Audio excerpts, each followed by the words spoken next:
अगर आपके शरीर पर भी अचानक से लाल कलर के उभरे उभरे निशान हो जाते हैं जिसमें बहुत खुजली होती है और कुछ समय बाद वो निशान गायब भी हो जाते हैं, फिर कुछ टाइम बाद वो शरीर के किसी दूसरे हिस्से पे हो जाते हैं, तो ये वीडियो आपके लिए है। Hello everyone, I am doctor Neha Yadav, dermatologist and hair transplant surgeon. और आज इस वीडियो में मैं आपसे बात करूंगी एक मेडिकल कंडीशन के बारे में जिसे अर्टिकेरिया कहते हैं। तो सबसे पहले समझते हैं कि अर्टिकेरिया होता क्या है। अर्टिकेरिया एक स्किन कंडीशन है जिसमें आपकी स्किन पर उभरे हुए लाल रंग के निशान बन जाते हैं।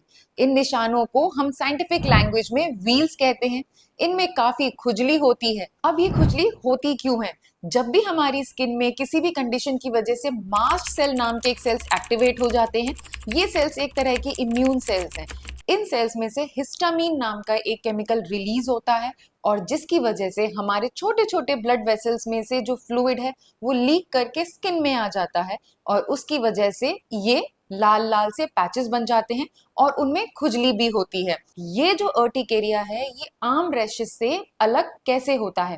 अगर हमें किसी भी चीज से एलर्जी होती है या कोई और रैश होता है तो वो धीरे धीरे करके बढ़ता है और धीरे धीरे करके ही घटता चला जाता है जब हम उसका इलाज कराते हैं। यही अर्टिकेरिया आम तरह की रेगुलर एलर्जी या रैश से डिफरेंट होता है, क्योंकि जो अर्टिकेरिया के निशान है वो एकदम से आते हैं, कुछ देर तक रहते हैं लाल सूजे हुए खुजली वाले निशान और फिर वो अचानक से गायब भी हो जाते हैं और कुछ समय बाद शरीर के दूसरे हिस्से पे निकल आते हैं, जबकि नॉर्मल एलर्जी या रैश उसी एक शरीर के हिस्से पर ही रहता है। अर्टिकेरिया के सिम्टम्स क्या क्या होते हैं? सबसे पहला सिम्टम तो यही होता है कि लाल रंग के या स्किन कलर के उभरे उभरे से निशान होना। दूसरा सिम्टम होता है इसमें खुजली होना। इन निशानों में यूजली बहुत तेज खुजली होती है। खुजली के साथ साथ कुछ पेशेंट्स को इसमें बर्निंग सेंसेशन या इरिटेशन भी हो सकता है। तीसरी खास बात जो अर्टिकेरिया के पैचेस की होती है वो ये होती है कि ये क्लासिकली कुछ घंटे के लिए ही रहते हैं। ये जो अर्टिकेरिया के निशान हैं ये 24 घंटे से कम समय के अंदर आपकी स्किन में से चले जाते हैं। हो सकता है कि फिर ये किसी दूसरे शरीर के हिस्से पे निकल आए, पर एक स्थान पर ये कुछ घंटों से ज्यादा नहीं रहते। अगर बाय एनी चांस ये निशान आपके शरीर पर 24 घंटे से ज्यादा रह रहे हैं तो ये एक दूसरी गंभीर बीमारी हो सकती है और उसके बारे में हम आगे इस वीडियो में बात करेंगे। अब बात करते हैं कि अर्टिकेरिया के कारण क्या होते हैं। अब अर्टिकेरिया को तीन मुख्य कारणों में डिवाइड किया जाता है: physical urticaria, immune mediated urticaria and spontaneous urticaria. जो फिजिकल अर्टिकेरिया होते हैं वो किसी स्टिमुलस की वजह से होते हैं।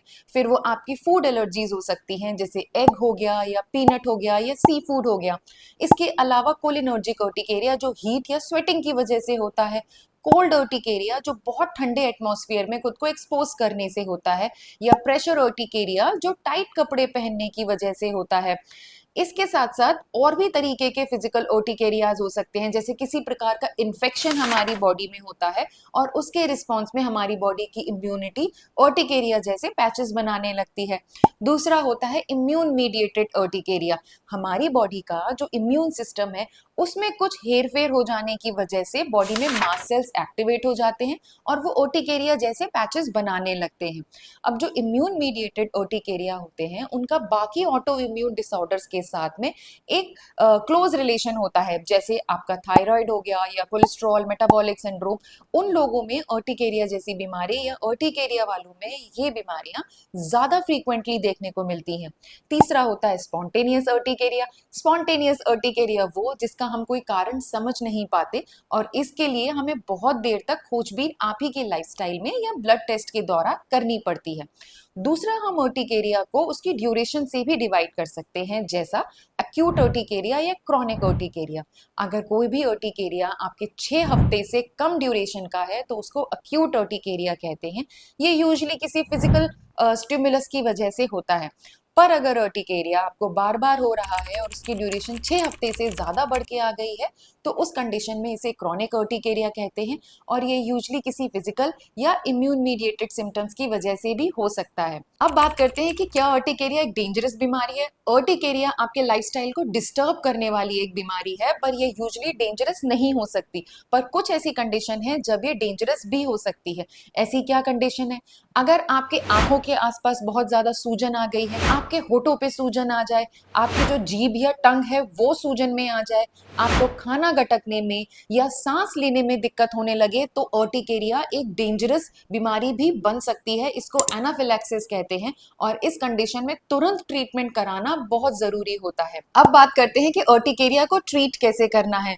अगर अर्टिकेरिया किसी फिजिकल स्टिमुलस की वजह से है तो सबसे पहले तो हमें उस फिजिकल स्टिमुलस को हटाना है और ऐसा करने भर से ही काफी हद तक आपके अर्टिकेरिया के सिम्टम्स इंप्रूव कर जाएंगे। दूसरा हम इसमें देते हैं नॉन सेडेटिंग एंटीहिस्टामिनिक्स। ये हमारे हिस्टामिन के रिलीज को रोकते हैं और धीरे धीरे अर्टिकेरिया के सिम्टम्स को कम करते हैं। जरूरत पड़ने पर हम इनकी डोज बढ़ाते हैं और अगर आपको नॉन सेडेटिंग एंटीहिस्टामिनिक से रिस्पॉन्स नहीं आता है तो कई बार हम इनकी क्लास बदलते हैं और सेडेटिंग एंटीहिस्टामिन्स पे भी लेके जाते हैं।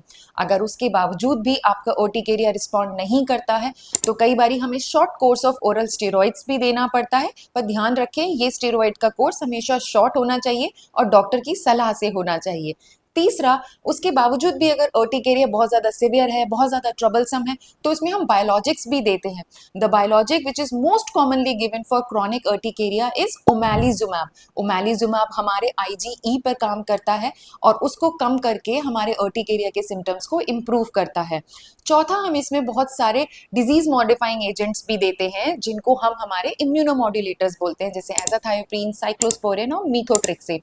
इन सब के कॉम्बिनेशन से हम आपके अर्टिकेरिया को काफी हद तक कंट्रोल कर सकते हैं। पर अर्टिकेरिया में सबसे इंपॉर्टेंट बात समझने की ये है कि कभी भी सेल्फ मेडिकेट नहीं करना है, क्योंकि अर्टिकेरिया कई बार किसी और इंटरनल डिजीज का सिम्टम भी हो सकता है। क्या हर अर्टिकेरिया के केस में ब्लड टेस्ट कराना जरूरी होता है? तो ऐसा नहीं है। अगर अक्यूट अर्टिकेरिया है, फर्स्ट बार अर्टिकेरिया हुआ है और एक हम फिजिकल अर्टिकेरिया के सिम्टम्स को आइडेंटिफाई कर सकते हैं, क्या किसी इन्फेक्शन को रूल आउट कर लेते हैं, तो टेस्ट जरूरी नहीं होते। पर अगर अर्टिकेरिया बार बार हो रहा है, बहुत सिवियर है, तो उस कंडीशन में हमें टेस्ट कराने पड़ते हैं। ये टेस्ट कुछ इस तरीके से होते हैं: हमारा complete blood count with ESR, serum IgE levels, lipid profile, thyroid hormone profile, ANA, और कई केसेस में हमें C1 एस्टरेज एंजाइम का भी चेक करना पड़ता है। पर ये कौन से टेस्ट हैं जो आपको करवाने पड़ेंगे, वो सिर्फ एक डॉक्टर आपके सिम्टम्स, आपकी ड्यूरेशन और आपकी सिवियरिटी के हिसाब से ही चेक करता है। अब आखिरी में एक बात, बहुत सारे लोग ये पूछते हैं हम कैसे पता करेंगे कि हमें किस चीज से एलर्जी है। तो इसका एक बहुत सिंपल सा फंडा है। अगर आपको बार बार अर्टिकेरिया हो रहा है तो अपने पास में एक डायरी रखेंगे और उस डायरी में आप रेगुलरली कुछ चीज़ों को नोट करेंगे। जब भी आपको अर्टिकेरिया होता है तो अर्टिकेरिया पे आपका कितना बॉडी एरिया इन्वॉल्व है, वो अर्टिकेरिया के पैचेस कितने घंटों तक रहे, उसमें कितनी खुजली हुई, ये चीज़ें आप नोट करेंगे।